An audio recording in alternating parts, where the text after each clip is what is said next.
Je viens de finir ma séance là, donc j'espère que tu es prêt ou prête. Je te montre ça tout de suite. Aujourd'hui, c'est séance pull, donc dos, arrière d'épaule, biceps. On s'échauffe rapidement, histoire de réveiller les articulations et les muscles, et on passe à la séance. Ok, je commence la séance par des tractions. On peut voir que je galère un peu, ça faisait longtemps que j'en avais pas fait, mais dis-toi qu'on a tous commencé quelque part, et si tu galères comme moi, n'hésite pas à utiliser un élastique, ça va te stabiliser et te forcer à garder une exécution optimale. Ensuite, on passe au tirage bûcheron à la poulie, 4 fois 10-12 répétitions, assez lourd. Tu vas venir bien tendre ton bras pour étirer le muscle, et pour une belle contraction, viens tirer ton coude derrière ton dos.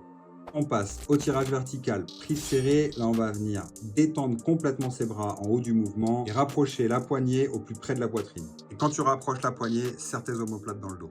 Pull-over à la barre, toujours un exercice pour le dos. Reste les bras tendus. Et pendant que tu viens tirer la barre, imagine que c'est un bâton que tu veux casser en deux. Comme pour le reste, on fait simple, 3 à 4 séries de 10-12 répétitions.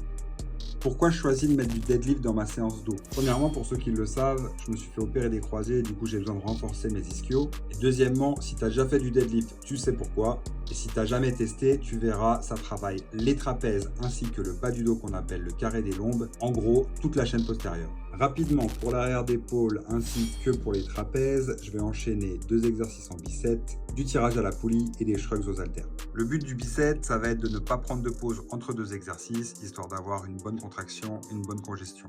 Et je finis ma séance pull avec les biceps. Je trouve que la poulie est assez intéressante parce qu'il y a plus de tension qu'avec un haltère. Profites-en pour contracter les abdos, ça va te faire travailler en gainage également.